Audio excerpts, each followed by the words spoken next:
네, 안녕하세요.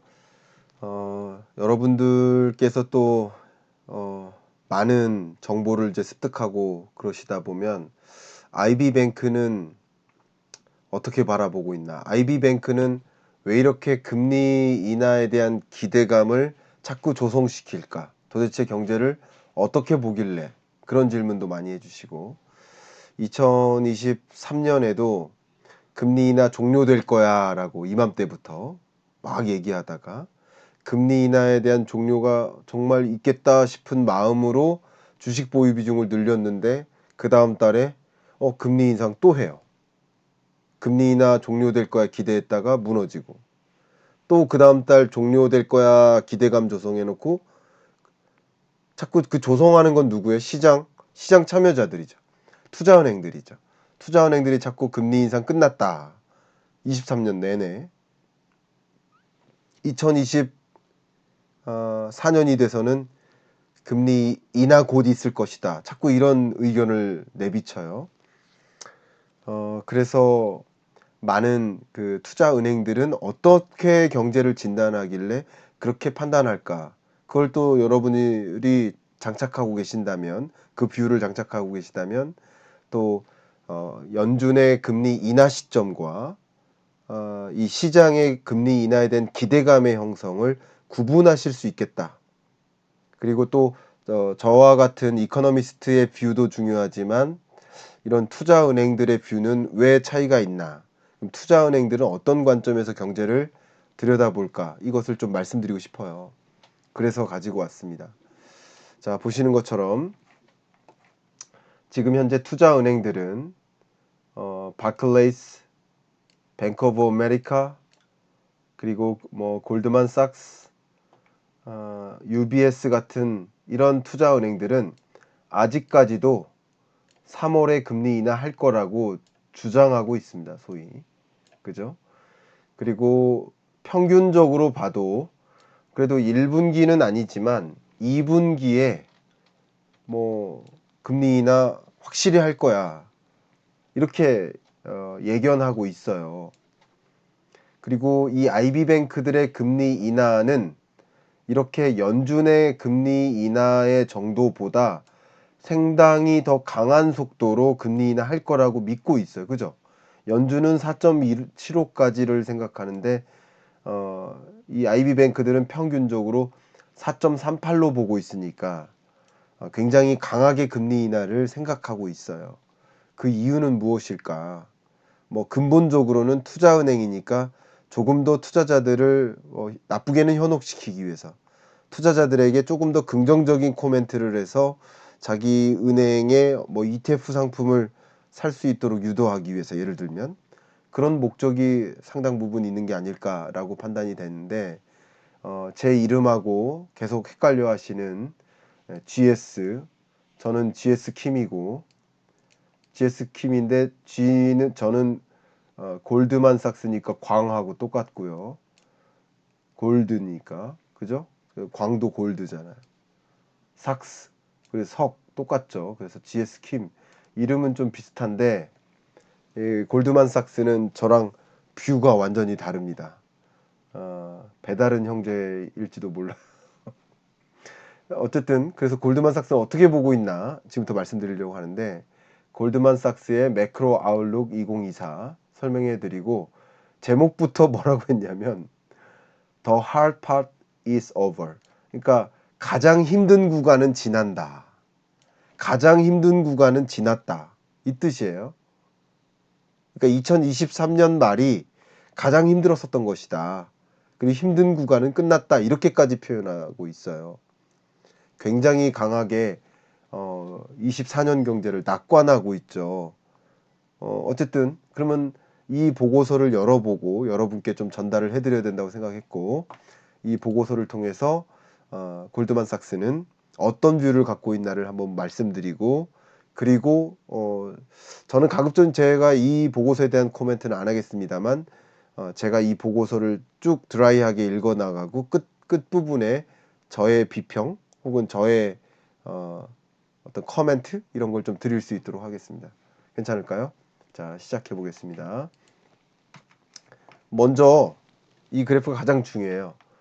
그러니까 참고로 말씀드리면 모든 챕터에 1GS에서 골드만삭스라고 표시해놨어요. 그러니까 저의 뷰가 아니고 골드만삭스의 뷰예요.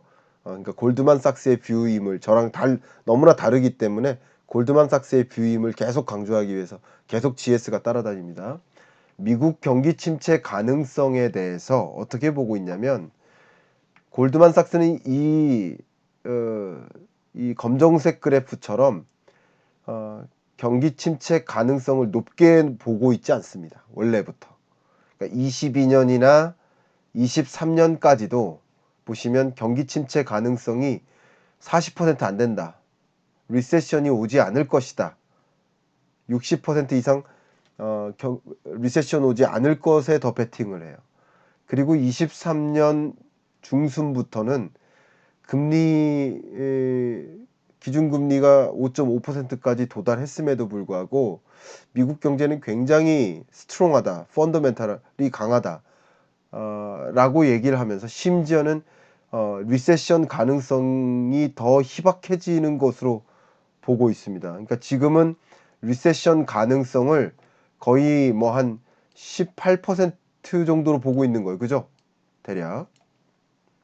근데 블룸버그 컨센서스 이 IB 뱅크 중에서도 GS가 아닌 골드만삭스가 아닌 나머지들의 경기 침체 가능성에 대한 판단은 그래도 한 리세션이 한 65% 가량은 가능성이 있어. 그러니까 리세션 반드시 올 거라고 조금 더 무게를 두고 있었던 거예요. 근데 최근 그것마저 떨어지는 거죠. 왜냐면 최근 뭐 3분기 GDP 증가율이 4.9% 나오고 또 4분기 GDP 증가율도 3%대가 나오고 야 미국 경기 굉장히 강하네. 실업률도 4%를 초과하지 않고 3.8, 3.7을 왔다 갔다 하고 이런 아무리 높은 금리를 도입해도 미국 경기가 여전히 강한 기조를 유지하네 하면서 경기 침체 가능성을 낮게 봅니다. 리세션 가능성을. 그러나 여전히 컨센서스로 보면 50%를 상회하게 그래도 리세션 올 거냐 아닐 것이냐 라는 것을 놓고 볼 때는 리세션 올 거다라고 판단하는 경향성이 있다는 거죠. 근데 그것과는 상당한 격차를 두고 골드만삭스는 리세션 안 올 것이다에 더 베팅을 하는 모습이에요. 격차는 점차 벌어지는 모습인 거죠. 저는 이거보다는 조금 더 그 비중을 높게 보고 있는 요 정도로 보고 있다고 한다면 저랑은 굉장히 극명한 차이가 있다. 이렇게 말씀드릴 수 있을 것 같습니다. 우리 리사킴님께서 GS 대 GS, 예, 골드만삭스 대 광석킴 이렇게 말씀을 주셨는데 오늘 한 국회의원께서 오늘 저한테 책에 사인을 해서 주셨는데 저한테 호칭을 뭐 김광석 교수님 이렇게 하시지 않고 골드만삭스 김광석 교수님 이렇게 표시를 하셨는데 어쨌든 저의 경쟁자입니다. 골드만삭스. 골드만삭스는 어쨌든 이렇게 보고 있다. 또 말씀을 드린다면 미국 경제를 놓고 미국 경제만 보겠습니다. 23년이 2.4%다. 그리고 24년도 2%를 웃돌 것이다. 이렇게 보고 있어요. 근데 컨센서스는 어때요? 1.0으로 전망하고 있어요. 그러니까 이게 차이인 거죠. 조금 유사하게 말씀드리면 뭐 제가 확실한 건 아니지만 얼마 전에 김영익 교수님하고 홍춘욱 박사님하고 저하고 셋이서 100분 토론 라이브로 진행했잖아요. 근데 홍춘욱 박사님은 노랜딩으로 전망하세요. 그러니까 조금 더 골드만삭스랑 가깝다. 2.1%로 전망하는.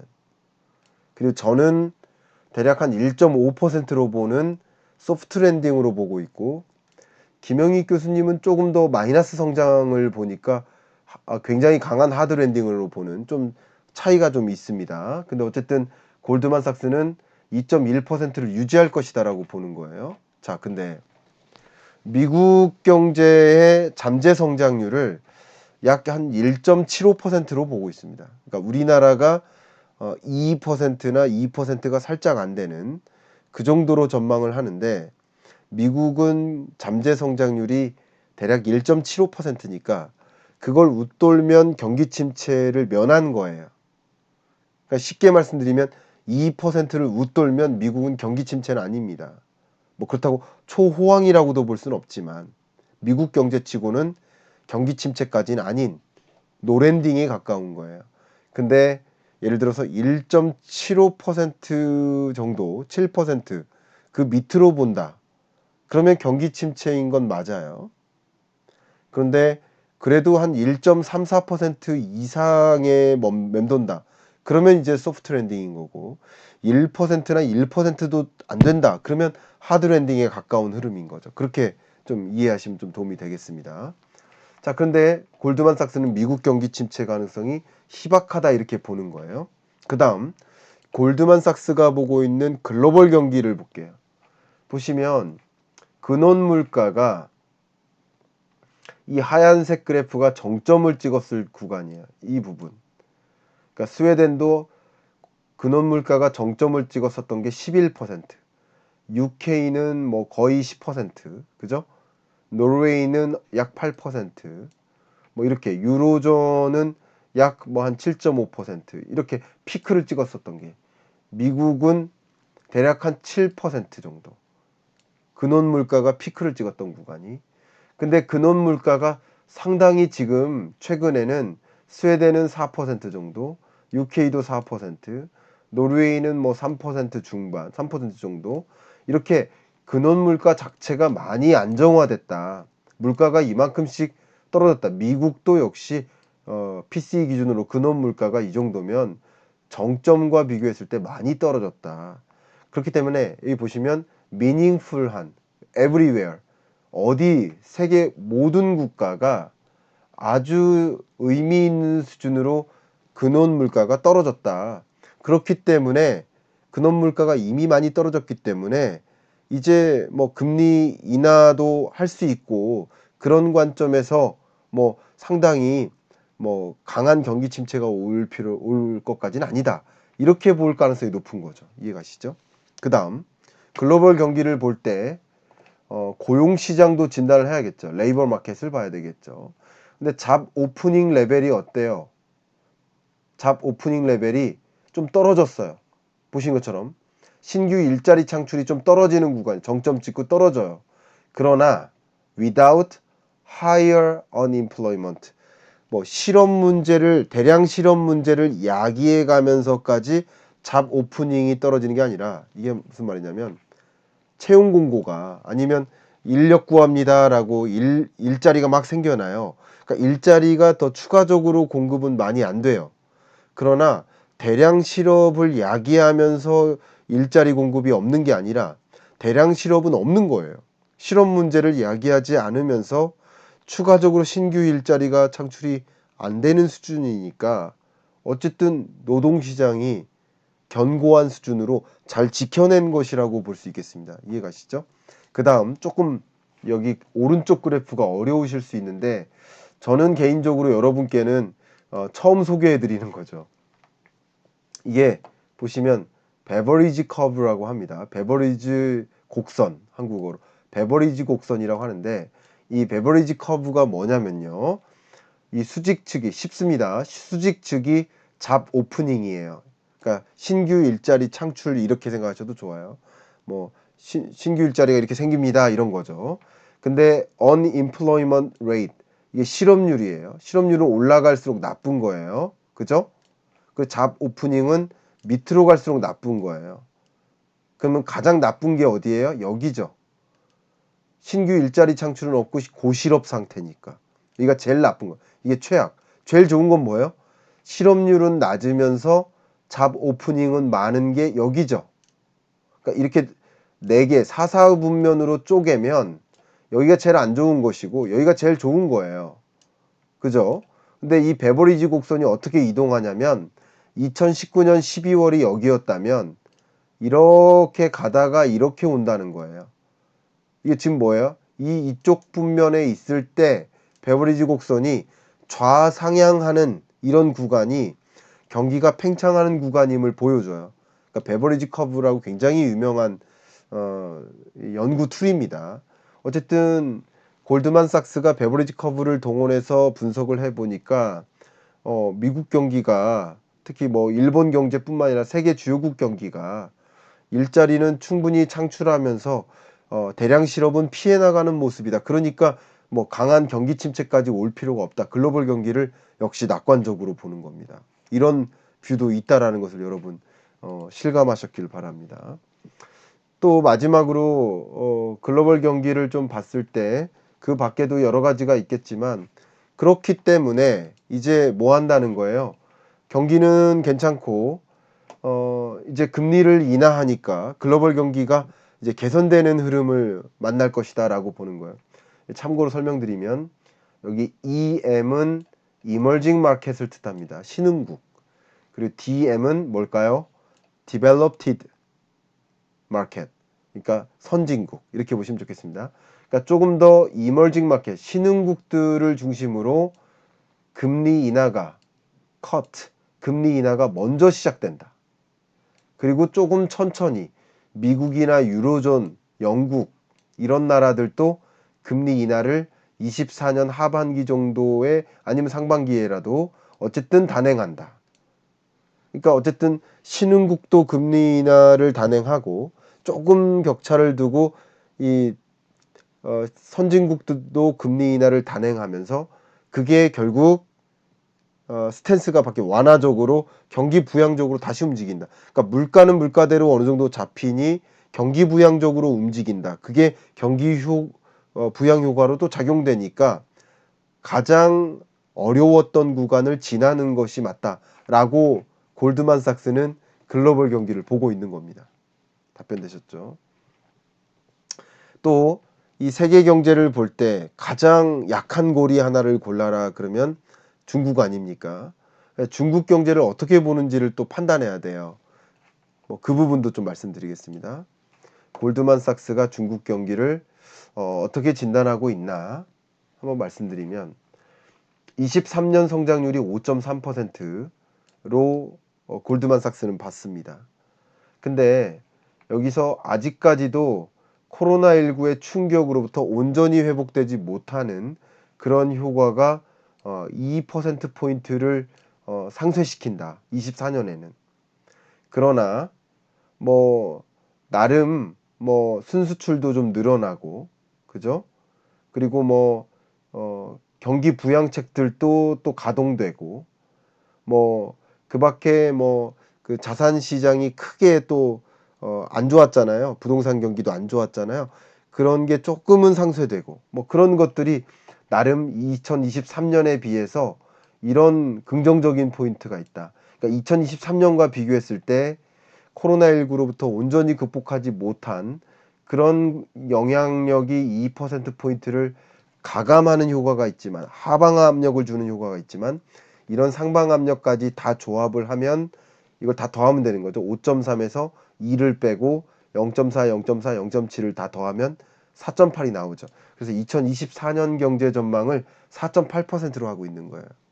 그런데 이 전망치는 IMF나 월드뱅크나 OECD와 같은 또 BIS와 같은 주요 국제기구들의 전망치보다는 꽤 좋아요.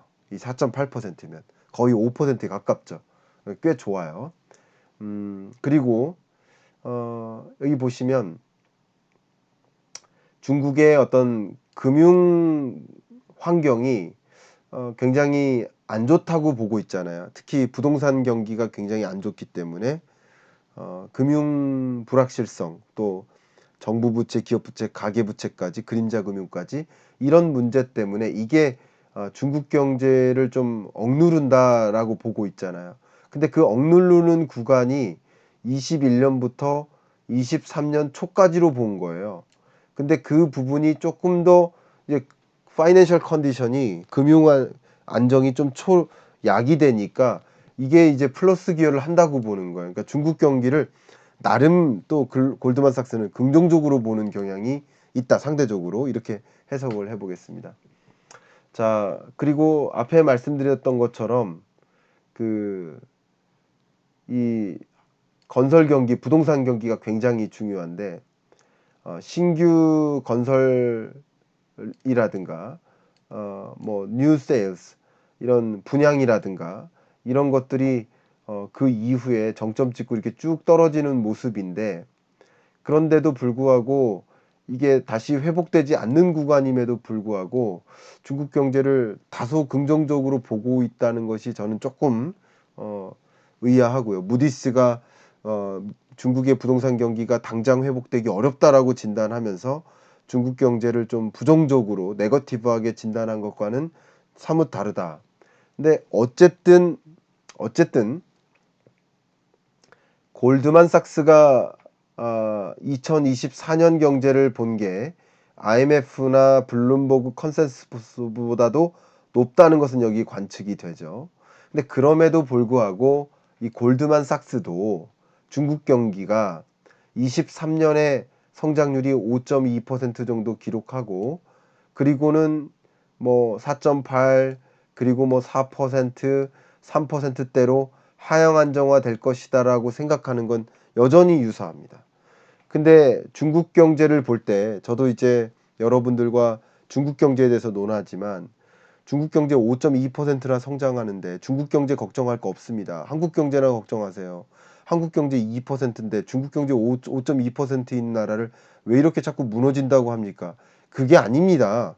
중국 경제의 기준선은 6.7%예요. 6.7%를 밑도는 상황이고, 그리고 중국 경제를 이 5.2% 성장률을 보고 나쁘다고 보는 게 아니라 5.2에서 4, 3, 2로 떨어질 것을 우려하는 거죠.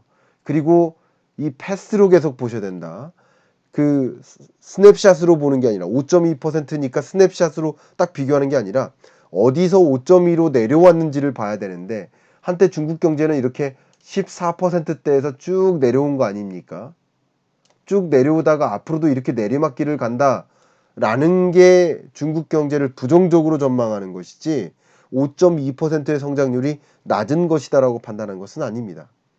근데 골드만삭스조차도 그 어떤 기관보다도, 그 어떤 IB뱅크보다도 더 긍정적으로 보고 있는 골드만삭스조차도 중국 경제가 어쨌든 2023년, 24년 다른 기관보다는 좋게 보고 있지만, 그 좋게 보고 있는 골드만삭스조차도 중국 경제가 이렇게 꼬꾸라지고 있다, 내리막길로 간다라고 전망하는 건 매한가지라는 거죠. 그렇게 설명을 드려보겠습니다. 자, 이런 뷰를 가지고 이제 가장 중요한 게 골드만삭스는 왜 이렇게 금리 인하 시점이 당장 올 것으로 생각하는지, 그리고 금리 인하 시점이 오는데도 불구하고 투자 환경이 그렇게 나쁘지 않다고 보는지를 설명드려 보도록 하겠습니다. 이 보시는 것처럼요. 앞서 말씀드렸었습니다만 미국의 물가가 잡히려면 근원 물가가 잡혀야 되고, 근원 물가가 잡히려면 쉘터 커스트, 이 주거비가 잡혀야 되는데 주거비가 좀 빠르게 잡힐 것이라고 진단하고 있습니다. 그러니까 주거비, 쉘터 컨트리뷰션을 가지고 보면 사이클 픽, 정점을 찍은 구간이 여기에요. 그죠? 미국도 여기 있습니다. 근데 최근 기준으로는 쉘터 커스트가 이만큼 떨어졌고, 다 세계적으로 이렇게 떨어졌다. 많은 국가, 호주도 떨어졌고. 근데 앞으로 24년 말까지 이렇게 떨어질 것이다. 그러면 물가는 확실히 잡힐 것이다. 이렇게 보고 있는 겁니다. 이렇게 쉘터 커스트가 떨어지는 과정에서 물가가 잡힐 것이다. 이렇게 본다는 얘기는 밑밥을 깔은 거죠. 어떤 밑밥이죠? 금리 인하할 거다라는 거죠. 보시는 것처럼 신흥국들, EM, Emerging Market, 신흥국들은 조금 더 빨리 금리 인하를 단행하고, 메이저 DM, Developed Market, 선진국들도 금리 인하를 어쨌든 신흥국보다는 늦게 단행할 것이다. 이렇게 본 겁니다. 금리 인하를 단행하기 때문에 또 경기 부양 효과가 나타날 것이다라고 보는 거예요. 그러니까 물가는 빨리 잡히고 금리 인하를 또 해서 경기가 악화되는 것도 막을 것이다. 이렇게 보는 거예요. 자, 마지막으로 보여드린다면 이게 제일 재밌죠. 이 왼쪽 것만 설명드리겠습니다. 골드만삭스가 보기를 그냥 higher for longer로 본다.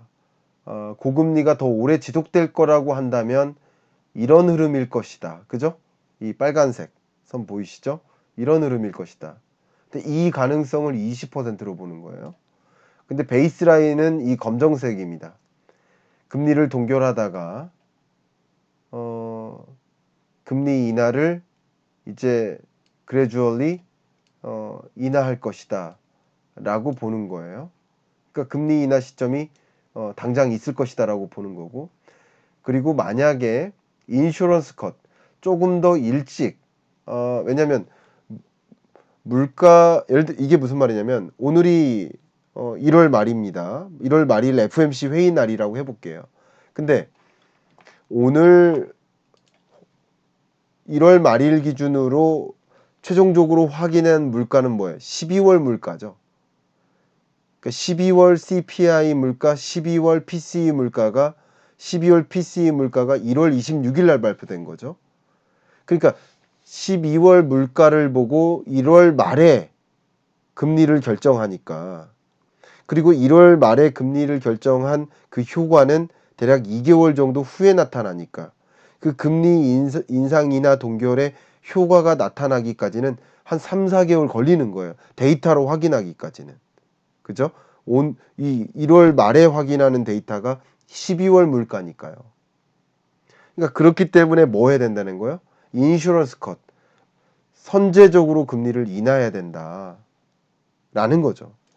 그렇게 보는 경향성도 상당히 있습니다. 그리고 더 중요한 것은 만약에 리세션이 찾아온다. 조기에. 그러면 그냥 당장이라도 24년 1월부터라도 금리 인하해야 되는 것이다. 이렇게 보는 거예요. 이건 맞죠. 자, 이 부분에 대해서 이제 말씀을 드려보도록 하겠습니다. 어쨌든 이 골드만삭스가 여러 가지 시나리오를 갖고 있지만 어쨌든 베이스라인으로 보고 있는 것은 24년에 3분기부터 현재로서는 금리 인하를 해야 된다라고 보고 있고, 골드만삭스는 그렇게 보고 있다는 것이죠. 그렇게 보고 있는 이유는 물가가 어쨌든 잘 잡히는 경로하에 놓여 있고 이제 경기도 선방해야 되니까 인슈런스 컷을 해야 된다라는 종류의 입장이라고 해석을 하시면 좋겠습니다.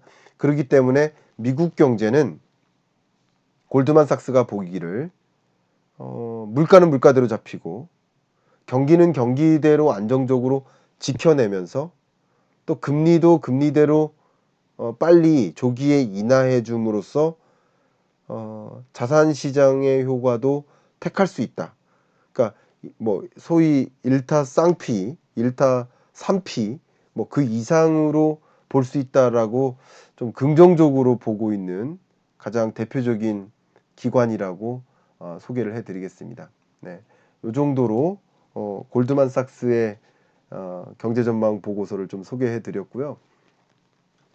저의 견해와는 좀 차이가 있죠. 그 차이가 있는데 제가 다른 여러 수많은 영상들을 통해서 제 견해랑 어떤 부분에서 차이가 있는지, 저는 왜 노랜딩으로 안 보고 소프트 랜딩으로 보는 것인지 충분히 말씀을 드려왔기 때문에 저의 해석은 좀 최소화하고 골드만삭스와 같은 IB 뱅크 중에서도 가장 극단적으로 노랜딩과 동시에 금리 인하가 좀 조기에 단행될 것으로 생각하는 그런 어떤 입장도 이런 식으로 판단하는 것이 있다라는 것을 여러분이 여러 사고의 틀을 확장하고 거시경제를 제대로 판독하시는데 이런 어떤 시나리오도 충분히 있을 수 있겠구나라고 이제 가정을 하시고 여러 가지 시나리오들을 가정하시면서 여러분이 의사결정하실 수 있었으면 좋겠습니다. 그런 의미에서 골드만삭스의 보고서를 소개해드렸습니다.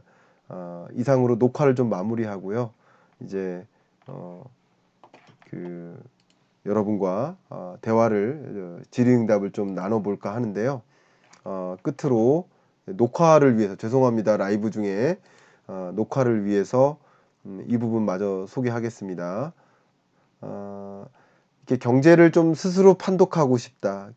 거시경제의 흐름을 내가 좀 이해해야 되겠다.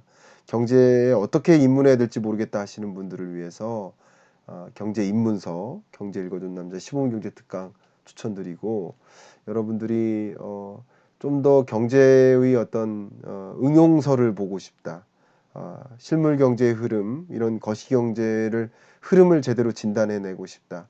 그렇다면 경제 전망서를 이렇게 보시기를 추천드리면서 이만 녹화를 마무리하겠습니다. 감사합니다.